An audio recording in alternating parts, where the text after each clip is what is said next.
नमस्कार और साक्षी news network और आप सभी का स्वागत है।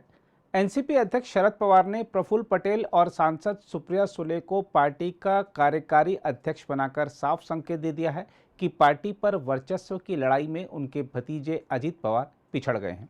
पहले से ही माना जा रहा था कि पवार की राजनीतिक विरासत को उनके परिवार का ही कोई व्यक्ति संभालेगा, लेकिन वह व्यक्ति अजीत होंगे या सुप्रिया, इसको लेकर अटकलें थी। सुप्रिया को कमान सौंपने के लिए पवार ने रणनीति बनाकर काम किया। उन्होंने पहले अध्यक्ष पद से इस्तीफे का दांव चला, जिसके चलते पूरी पार्टी उनके नेतृत्व में एकजुट हो गई और सही समय आने पर उन्होंने अपनी बेटी को आगे बढ़ा ही दिया।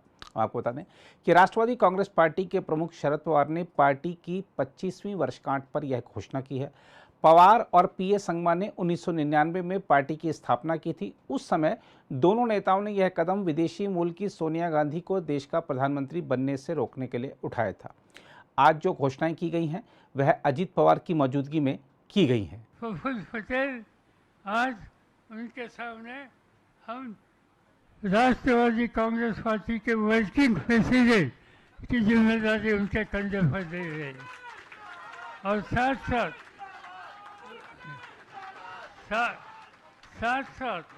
उनके पास मध्य प्रदेश, गुजरात, राजस्थान, झारखंड, गोवा, राज्यसभा का काम और इन राज्यों की जिम्मेदारी उनके कंधे पर दे रहे। दूसरी जिम्मेदारी सुप्रिया सुले पार्लियामेंट के सदस्य, उनको भी हम वर्किंग प्रेसिडेंट का अनाउंसमेंट करते हैं और उनके साथ महाराष्ट्र, हरियाणा, पंजाब, महिला, युवती एंड लोकसभा का कोऑर्डिनेशन, ये काम उनके ऊपर रखते हैं। वहीं शरद पवार के ऐलान के बाद पार्टी नेताओं में इस फैसले के स्वागत की होड़ लग गई है। आइए देखते हैं क्या कह रहे हैं छगन भुजबल। देखिए, दो वर्किंग प्रेसिडेंट बनाए गए ताकि किसी के पास राज्यसभा, किसी के पास लोकसभा, किसी के पास कुछ स्टेट्स राज्य जो है उनका काम, दूसरे के पास और दूसरे राज्यों का काम दिया है। फ्रंटल ऑर्गेनाइजेशन, किसी के पास कुछ फ्रंटल ऑर्गेनाइजेशन बांट दिया गया है काम, ताकि उनके ऊपर और जिम्मेदारी उनके कंधे के ऊपर डाल दी है। और पूरे देश भर में अब इलेक्शन बहुत नजदीक आ रहे हैं, तो वो काम करने के लिए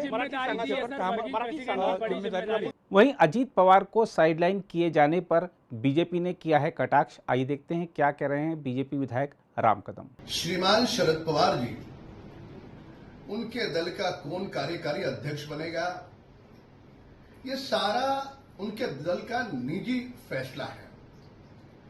हम उस पर टिप्पणी नहीं करेंगे। पर जहां तक राष्ट्रवादी दल के कार्यकर्ताओं की बात है, उनके मन में कहीं ना कहीं श्रीमान अजीत पवार जी को महत्वपूर्ण पद सौंपा जाएगा, इस प्रकार की अपेक्षा थी।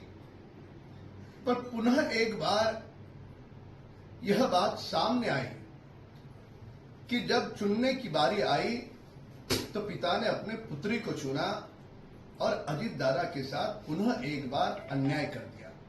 यह हम नहीं कह रहे, यह राष्ट्रवादी कार्यकर्ताओं की भावना यहां पर खुल करके सामने आ रही है।